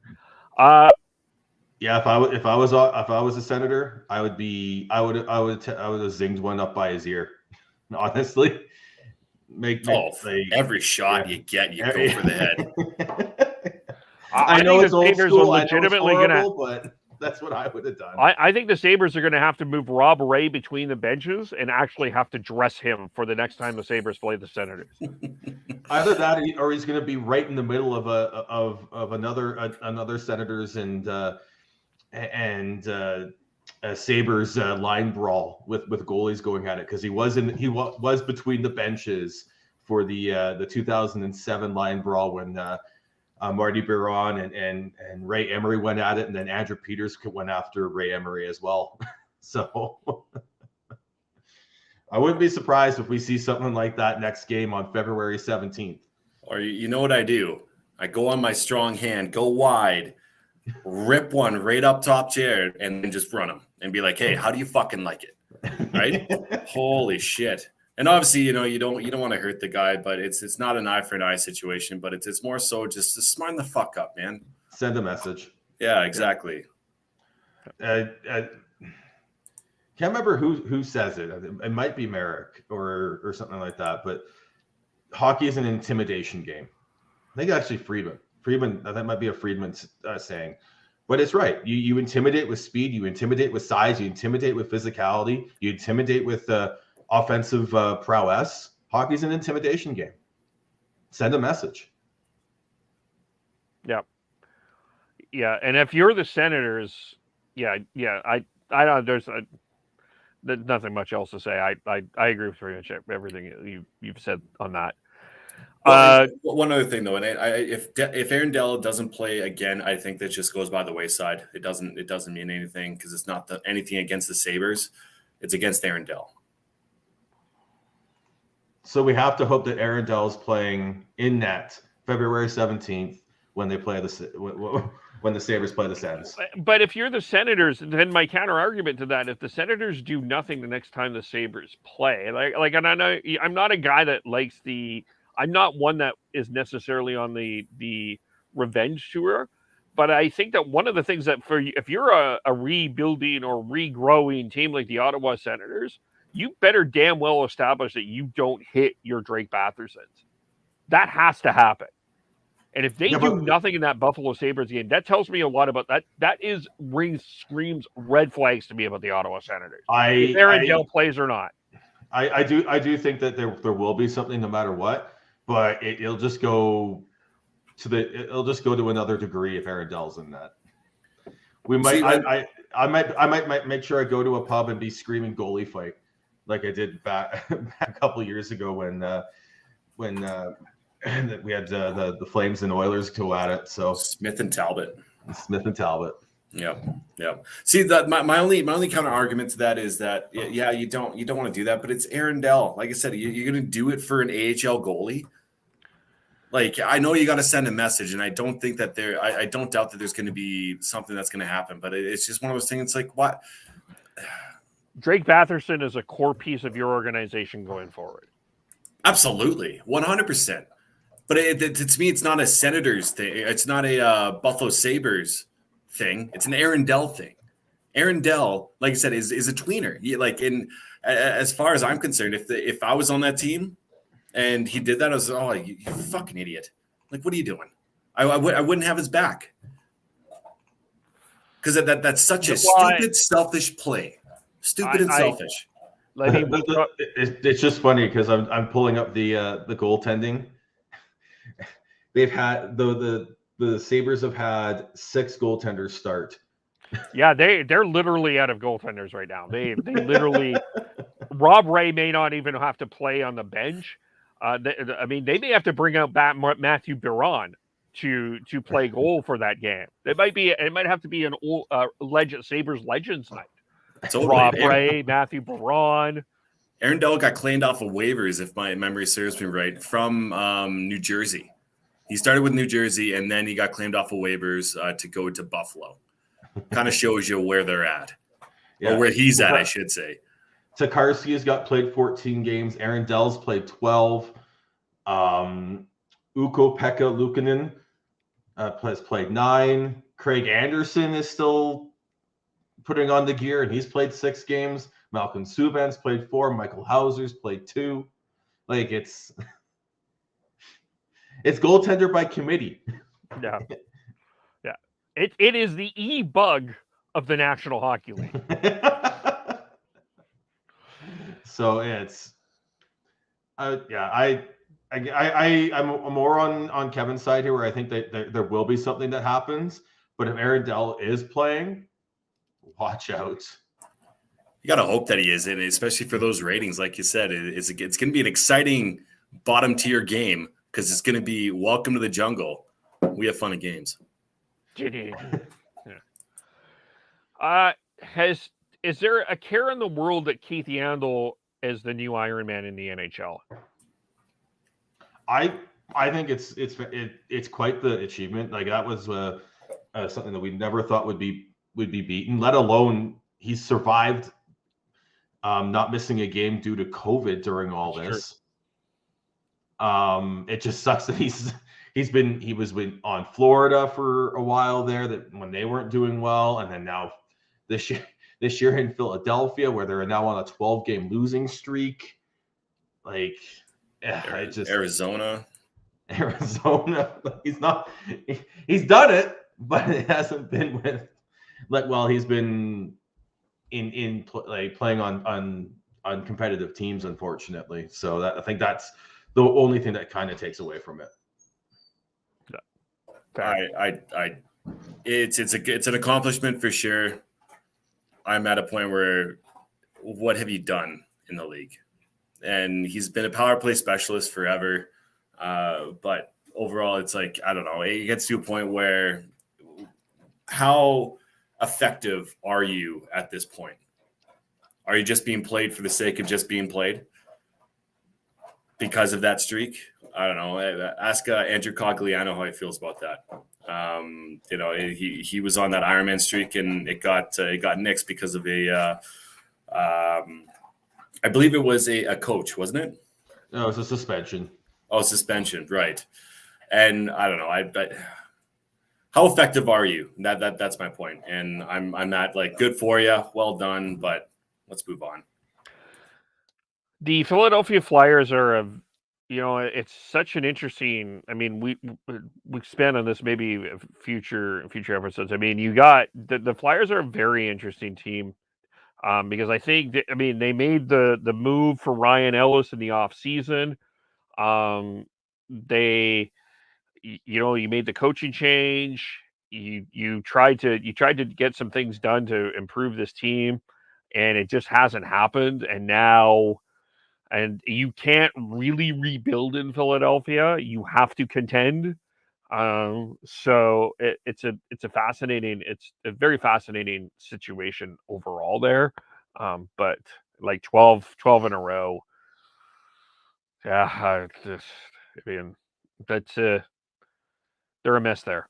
It's a messy situation, and it's not a market that is patient. You're right. And I'm piggybacking on our original conversation of the Flames. Claude Giroux's there to be potentially moved. He'd be a nice little fit. Can I pat myself on the back about this? Absolutely not. Please don't. I'm going to pat myself on the back because I don't do that enough in my own life. But anyway, did I not say in the offseason when we were all talking about Jack Eichel and we needed there had to be someone else did I not bring up the name Claude Giroux as a possibility? I think all of us said that it all comes down to where the Flyers. Yeah, that's what I said too. And I'm like, watch out for Claude Giroux. And now I'm just going to pat myself on the back here. Yeah. By the way, just on that, the Flyers said that they will talk to Giroux over the All-Star break, and it will be Giroux that determines where he goes. So, that would be a great ad for the Flames for sure. I don't see him coming to Calgary though. No, I don't see him coming to Calgary either, unless there is some sort of. There's got to be something pulling him here, other than other spots, and you know that there's going to be other spots like Carolina. Potentially would be a good spot. Florida would potentially be a good spot. There's a lot of other places that are more attractive than Calgary Flames. Him putting on a Calgary Flames jersey. I think he's going to want to go to like a true contender. So, Pittsburgh. Oh my God! Could you imagine? If they got Claude Giroux, they'd be a contender instantly. Jeff Carter he's old. He's still really good. And imagine them on the same line. Oh my God, that 3-line punch. They just re-signed Jeff Carter too. For how long? 2 years, 3.125. Did that just happen, or did I miss that? It happened just as we went live. Oh shit! Yeah, there we go. But there you go. Like he's, I think that'd be a fantastic spot for him, and especially, Kev, that's a great point. Ron Hextall's there. Yep. That's that. Are you willing to trade with your arch rival though? Depends on what you're getting back. Well, if you have said to your player, we're going to trade you where you want to go, you've given up your right on that rivalry part. If he wants to go to Pittsburgh, it's that you've given that commitment. It's hard to say, nah, yeah, but not Pittsburgh. Yeah. You could have all the cars, but not the Ferrari. Just ask Joe McGinley how that works. Yeah. One team we kind of touched a little bit on this, but I know that they're in the central of nowhere, but the Winnipeg Jets have been a bit of a disappointment this year. And I know that they've had they've had their COVID situation. They've been on the road for 5 weeks, but they've lost 5 in a row. They were on a losing streak here. They are fading quick. They are actually tied with Vancouver, if you can believe it, although they have 3 games in hand for in the wild card race. I don't think people were expecting Winnipeg to be tied with Vancouver, considering where Vancouver started. And the Jets are in a very hi Jean-Guy, but the Jets are in a very interesting situation. And this is one of the reasons why I'm not sure that Dallas is out, Devin, is because I don't know where Winnipeg is. Wow, Winnipeg, they're shitting the bed is where they are. But with the wild card is with the Pacific and the Central. So that's where I think that there's going to be a team within the Pacific that will push Dallas out. But as far as Winnipeg goes, Blake Wheeler is a shadow of himself. Kyle Connor is the only bright spot on that team right now. And it's Mark Scheifele is almost invisible. Pierre-Luc Dubois, are we still going to make excuses for him that he doesn't want to be there, that it's taken time to acclimatize to Winnipeg? I don't know. There's a lot of good pieces here, but they're just not putting it together. The back end is not as good as they should be in my mind. Josh Morrissey, Nate Schmidt, Neil Pionk, and Brendan Dillon. I think they're all very good players, but they're not playing up to where they need to right now. And it's funny because if you look back about a month ago, or maybe even a month and a half, where Paul Maurice stepped down as the head coach, saying that they need a different voice, he saw this coming. Why? Like he knew that this wasn't going to change unless he stepped down. They need a new voice. So I think that's where their downfall is potentially not listening to their coach, there's so many possibilities within what's happening with Winnipeg. It's hard to really pinpoint where this is going.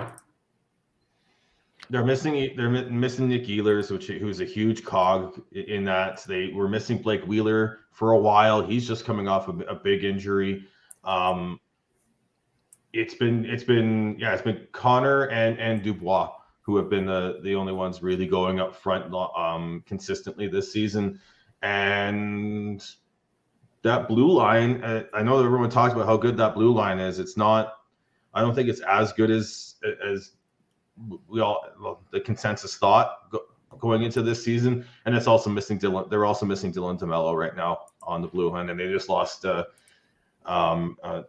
Sandberg, who's gone on to who's been a nice little sort of depth piece. So I think a little bit of what you said there, Deb, in terms of I think there needs to be a very big, strong voice coming in to coach going forwards, and I think there needs to be a big shakeup deal. So I think going into maybe not during the season, but going into the off season and around the draft, I think we might see a big deal out of Kevin Shoveldayoff here. And I guess Logan Stanley is another defenseman that's he's on the IR right now, and has been a nice not resurgence, but he's prevalent on that defensive core, and he's out as well. Yeah,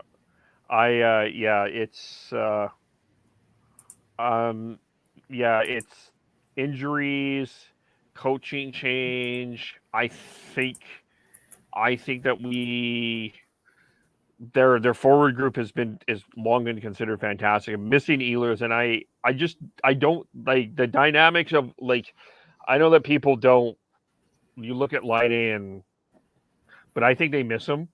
I think he brought a lot of flash to that team, and I just don't think that they even with Laine and Ehlers, they were dangerous. I just think with Ehlers, they're not as dangerous. I love Kyle Connor, but I don't think Kyle Connor strikes that fear that Patrick Laine does with that shot. They don't have that. Hopefully Cole Perfetti can get there. But there's a lot of things, and Connor Hellebuck hasn't been the same Connor Hellebuck that he was a couple years ago. I mean, he's been fine, but he's not been, he's not been awesome. Kyle Connor is a stud in this league. Absolutely. His 100%. Speed, like I disagree with you vehemently there, Kevin. I think Kyle Connor and Nick Ehlers have that speed that are intimidating with how they play.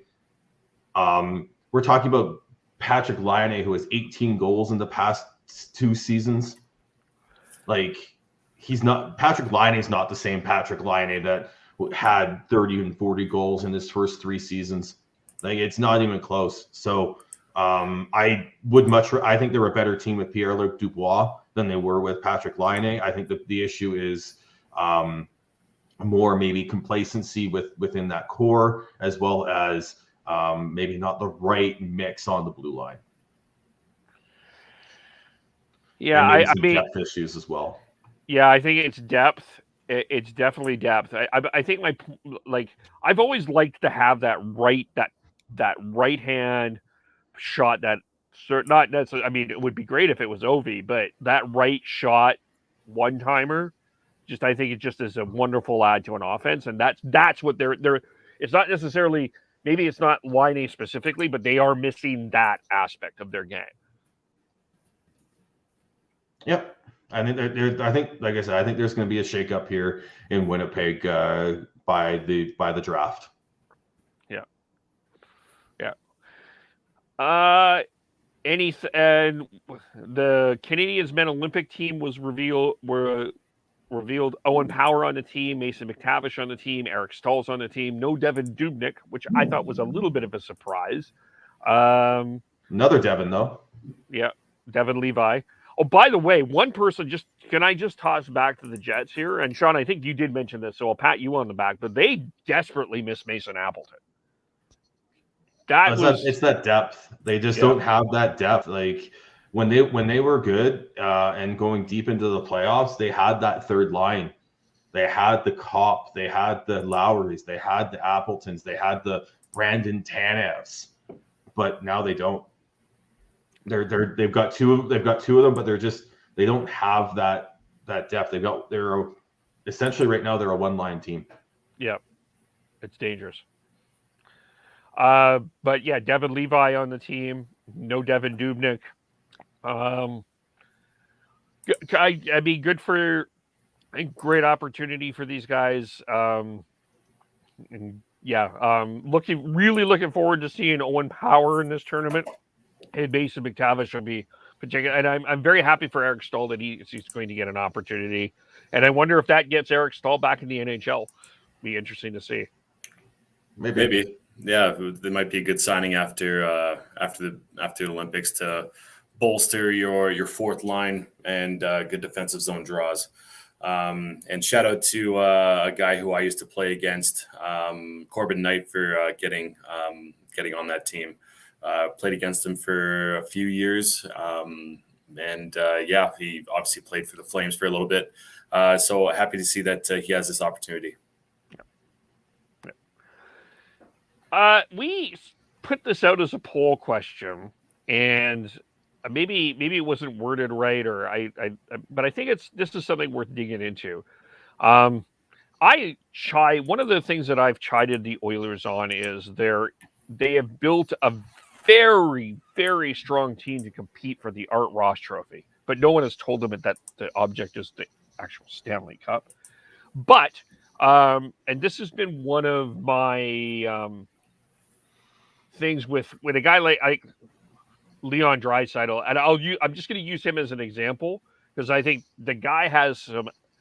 You watch that goal that Devin, you talked about that goal that he scored on Saturday that he blew by Chanev there. I will never dispute his offensive talent. I mean, even watching that game last night, I mean, that one timer he let off. I mean, offensively, awesome. But the trophy, which I guess this is the thing that, which trophy would you rather? Maybe let me continue on my train of thought. Let me just continue on my train of thought because it's there. I just appreciate the player that plays the 200-foot game and has the offensive skill, but finds ways to create, to be there defensively. I think that's what I love about Crosby. I love Sasha Barkov for that. I think McKinnon is getting there, but I've been more of a fan of the guy that wins the Selke Trophy. So I'm not sure how I asked this question. Maybe someone else could. It's if you were to choose to build a team, would you want what would you want to have as your top player? Would you want to have an Art Ross winner or someone competing for an Art Ross, or would you want to have a Selke winner or someone who's competing for a Selke as a priority? And like I wanted to get some stats and stuff in there because I was like, all right, I feel like it's Selke. Kev, you feel like it's the Selke. Dev? It's defense wins championships. It's Selke goes both ways, scoring and defense. So I went through and I looked at all the cup winners from the 04 lockout through till now, as well as I also divvied it up for the past 10 seasons as well. And I found is really interesting stats in terms of that. Just pulling them up here right now. All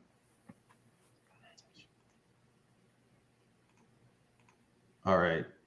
So what you're seeing here is that the top player on cup winning teams, or like sort of in terms of the highest ranked player in Selke voting and Art Ross in points for the cup winning teams. So you look at since the lockout, the cup winning teams had 8 times had a top 10 Art Ross, 3 times had the top 3, and only once had a winner on the Stanley Cup team had a Art Ross winner.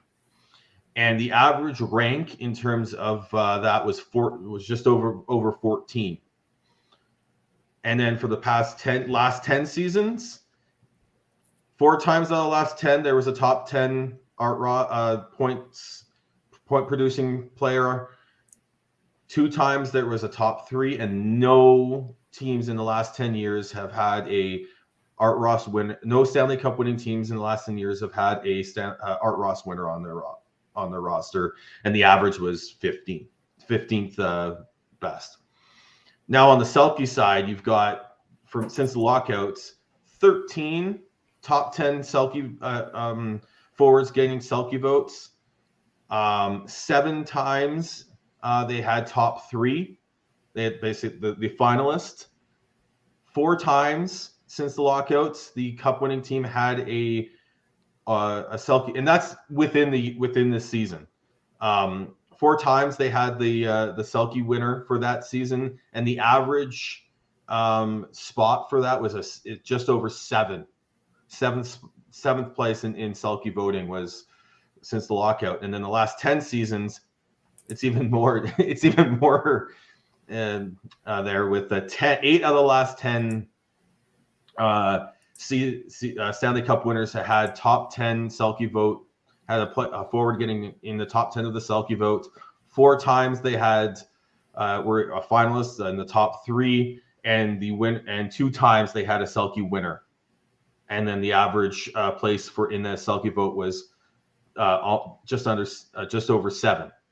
So with those stats in mind, I think it's pretty conclusive that to win a cup, it's more important to have a Selke award-winning forward than an Art Ross winner, or someone who is competing for the Art Ross. And I know it's a lot more fun to have an Art Ross winner, but if the end goal of every season is to win the Stanley Cup, you want someone who's going to be competing for the Selke Trophy, not someone who's going to be competing for the Art Ross. Well, this illustrates, I said this on Monday, and I'll say it again. I know it is fun. Like, don't get me wrong. It is fun to watch what Trevor Zegras does with the goal, and what Connor McDavid did, and some of these goals that we're seeing. And they get retweeted, and they were fun to watch, and don't get me wrong. That's exciting. But we do not give the credit for the actual skill that it takes to play defense. Like, and I'll say, I'm sorry if I'm repeating myself for those that watched on Monday, but I'll say it again.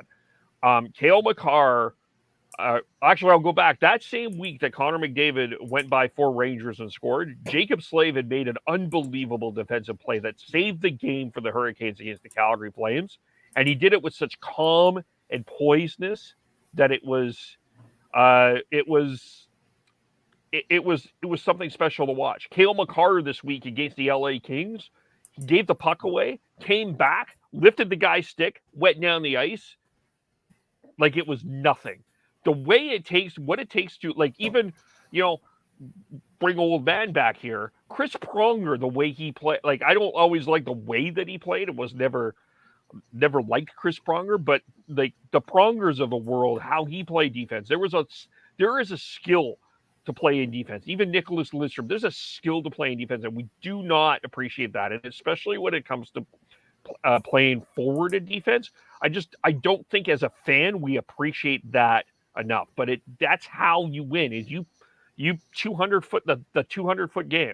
That's what Daryl, let's focus on what Daryl said, or even said about Adam Ruzicka. He needs to be better at the detail. It's about the details, and that's why you're seeing Selke win cups, because that's what wins cups.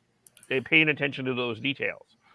Well, especially if you look down the list here of over the past decade, you have Rob Brindamore winning it twice. You have Datsuk winning it 3 years in a row, and you have a guy named Ryan Kessler winning it in 2011, which rightfully so. He played absolutely amazing. Bergeron winning it 4 times. Kopitar, Taves, O'Reilly, Couturier, and Barkov. Like, those are top-end players within this league who can do both.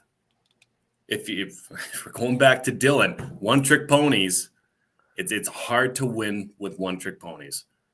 And yes, as he mentioned, Alex Ovechkin is a one-trick pony. Guess he doesn't have much Devin value, which that's a troll if I ever saw one. First of all, Dylan, Jesus, if you're looking at the whole game, you want to make sure that you have those type of players, and that's why Elias Lindholm is so important to the Calgary Flames, because he can do both. Yep. And it's very like you need the right combination of everything of everyone, but you just look at it, and when you actually look at everything, and within it is defense. Yeah, defense wins championships. If you want to win in the playoffs, you need to have someone someone who can be a shutdown center and play a shutdown role, and you need to be, and usually the teams that go deep have that, and that center is in the Selke Award conversation. Like the outliers in terms of not being in the with all that would be Nicholas Backstrom at 18th when the Capitals won, Jordan Staal at 28th when the the Penguins won, but they also were, like, they probably had better, like, at least we know Stahl was in Selke conversation for a little bit there as well, right? And then Anthony Cirelli this past year was 20th, but he also was 4th the year before. So when you need to have those to win. So yeah, I was just really I wanted to dive into that and see what the stats said, see if it matched up with my impression, and it did. Like, I think it's I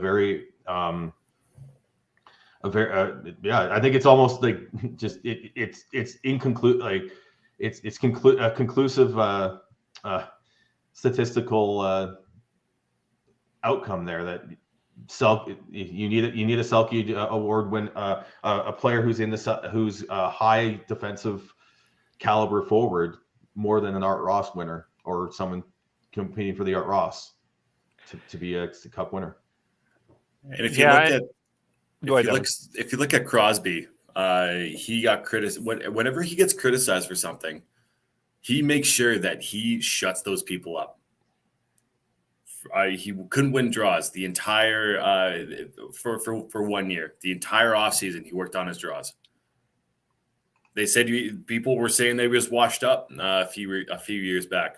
He came out and lit his fucking ass on fire and made sure that everybody else knew that he's not done yet. His concussions weren't going to be detrimental towards him, and they haven't been. He's been absolutely amazing, and so I feel if we're going to be nitpicky towards the team in Alberta that is north of Calgary, if McDavid or Draisaitl finds a way to be in that Art Ross conversation, look the fuck out.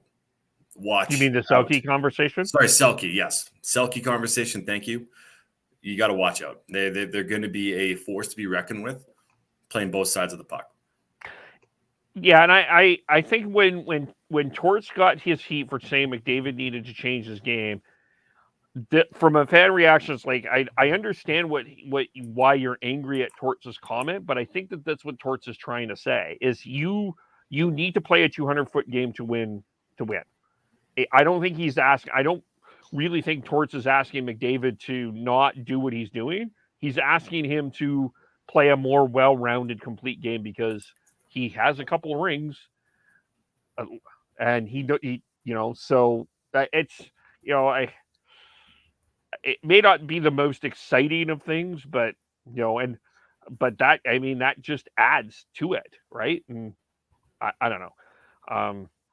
And it creates a team game as well. And I've also said this on Monday too, Devin. I think I'm not.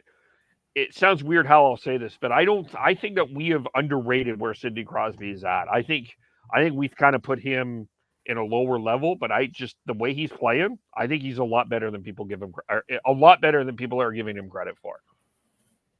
For sure. I think it was last week we talked about how Jeff Merrick calls him some along the lines of as a skilled grinder, and that's what he is. He works his ass off in every aspect of the game.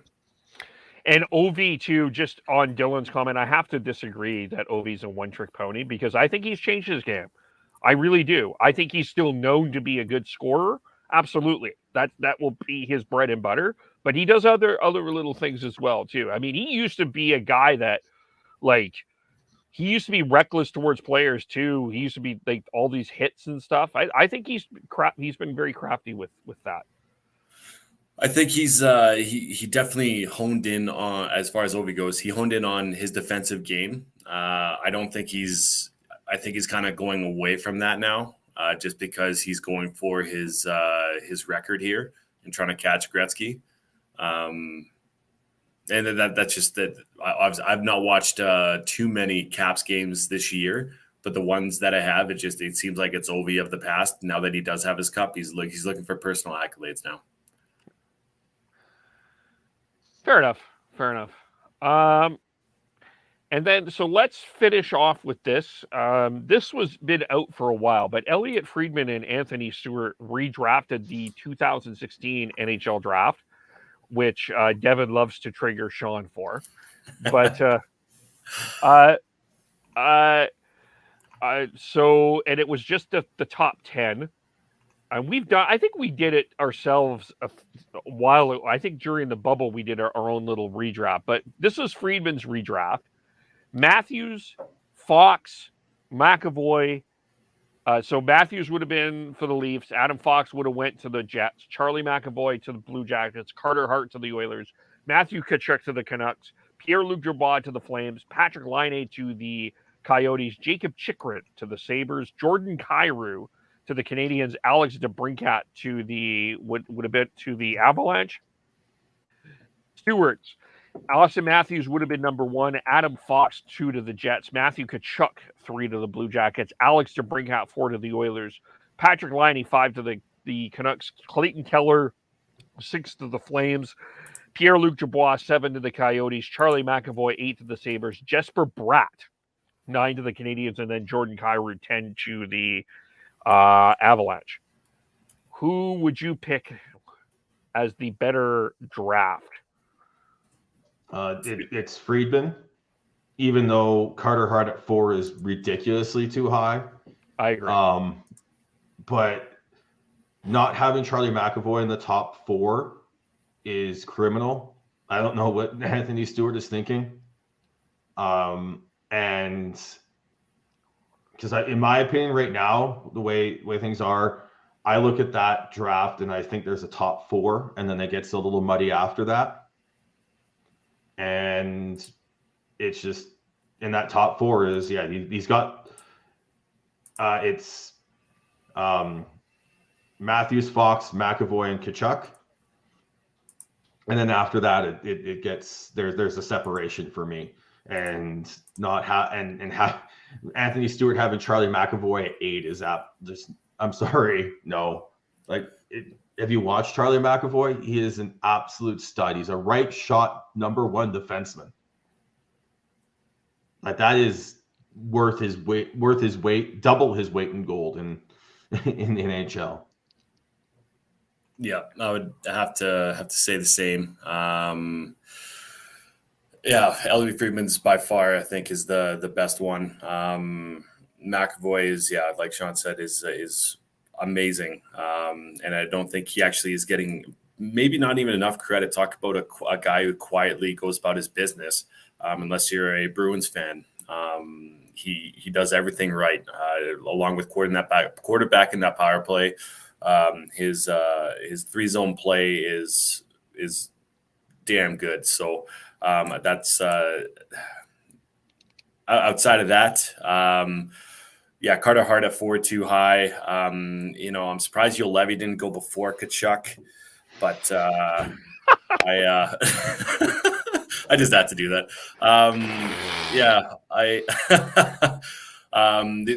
Even though I would take Elliot Friedman, I think Jacob Chikrin should go above Patrick Laine. I think Jordan Kyrou should go above Patrick Laine, and I think DeBrincat should go in front of Patrick Laine.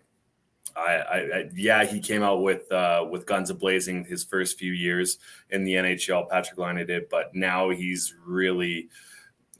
It must be a mental game that he's really trying to hone in on and trying to get more confidence, because he does have the tools there. The tools just don't go away. He can't. He's not like he's not able to shoot the puck like he used to, but God, it has to be between his ears, because if he was on that same pace as he was at the beginning of his career, my God, the whole who's better, Matthews or Laine, could be still a discussion, but right now it's non-existent, because he's fallen off a cliff. I'm with you on the Friedman list. How close is it? Austin Matthews slam dunk number 1, or how much would you consider Adam Fox as a number 1 pick? I mean, Fox has already won a Norris. I think it's at this point, I think it's closer than I think a lot of people would say. I'd say it's really close. I'd have to do a little bit more, dive into that a bit more, but I think it's close. I think it's, like Sean said, probably closer than most Leaf fans would like to admit. and Flames fans for other reasons. Austin Matthews, I think, is still a tier ahead. But talking about a Norris Trophy caliber defenseman in Adam Fox, it goes along the same lines as, okay, would you rather have a number one top tier forward as your starting point if you're going to start from a team from scratch, or do you want a Norris caliber defenseman? We will discuss. That's a good debate. We should have that for the next episode. Yes. Number one center or number one defenseman? Yeah. I mean, I know the other, that's not really what the debate is normally about. It's usually if you have a number one goalie or a number one center. But I still think that number one defenseman is obviously still up there. But as far as this discussion goes, I would say Matthews is ahead of Adam Fox. Yeah, my top five probably I would go Matthews, Fox, McAvoy, and then Tkachuk or DeBrincat. I would debate. Looking at DeBrincat's numbers, I might go DeBrincat over Tkachuk. I could be convinced of that, but those would be my. But he's a one-trick pony, Kev. DeBrincat. And Jacob Chychrun is a legitimate argument in there for sure. And I think once he's on a better team, that would be interesting to do that redraft again where you put Jacob Chychrun, because I that's the guy with the most untapped potential of all that list is either Jacob Chychrun or I just think we are just getting to the beginning of Jordan Kyrou, because that guy has something special. Yeah, and it might be a different debate down the road with Carter Hart as well. I just for a starting goaltender, like I don't know. I go as Steve Dangle says, goaltenders are bullshit and voodoo. Like it's. But if you get a good one, they can steal you a bunch of series. Just ask Mickey Kiprusoff. Just ask. I'm talking about arguably one of the best goaltenders of all time in Dominic Hasek as well. Just ask the Buffalo Sabres fans. Yep. No, and I get that. Yeah. But I look at four and I look at who's like ahead of Tkachuk. I wouldn't do it ahead of he said Chychrun and Dubois. Like, I don't know. I think it's just a bit high for me. But it's way better than as of right now, but it's way better than having Charlie McAvoy at 8. Yeah, that just feels low to me. One guy to watch out for, I'm not saying he's going to be in the top 10, but if you watch the Florida Panthers, Maxim Mamim, watch him. He's a very good player. He's an UFA. I think someone is going to find him as a bargain basement sign next year, and he'll be a good sign. Just remember that name, Maxim Mamim, and not only because Maxim is known for something else. Just, Anyway, anything else we need to get into? 2 hours and 13 minutes is good enough. My last thing is I know the day that it is today, and I'm whether you support the company or not, that is your decision. But I just want to say thank you to those people, the specific people like the Corey Hirsches, the Kelly Rudies, all of those people that speak out on a regular basis about mental health. That to me, I would like to acknowledge that, and I think that is I'm from what I've seen on Twitter. I think that's been most of the acknowledgments that I've been seeing. And I just want to say that keep talking. Organizations, find those organizations that you can support that do that. Hockey Talks is a great thing. So, but to keep the mental health conversation is still very important to, especially for us men. It's very important for us to continue on that. And it doesn't necessarily matter what you think of the company or not. I want to thank the people that advocate for mental health. I think this is a good day to shout them out as well. Yeah, it's very important not to be to just make sure that you're taking care of your mental health, and then you're looking out for others. Yep. And I put it that way because not everyone's comfortable being open and honest about it in public, but as long as you take care of yourself and you take care of your loved ones, that's all you can do. Yep. I'm going to pull Chris and say I echo Sean and Kevin's takes on those. Okay. Let's leave it there. How do we follow everyone? I am Beardy Canucks 03 on Twitter. You can follow me on Twitter at GordHowe09. Chris is Schneidz, SCHNEIDZ. Tyler, TNOBLE. I am KEVOLE at Shifts and Pucks. Facebook.com, Shifts and Pucks. YouTube.com, Shifts and Pucks. Twitch.com, Shifts and Pucks. We'll have our news of the week, news recaps tomorrow and Friday. And then we're back Monday for Canucks-focused episode of the Shifts and Pucks with other NHL. And we keep an eye out for us. We've got other things going on. But we thank everyone for hanging out with us for now. 2 hours and 15 minutes. And we will talk to you all very soon. Bye for now.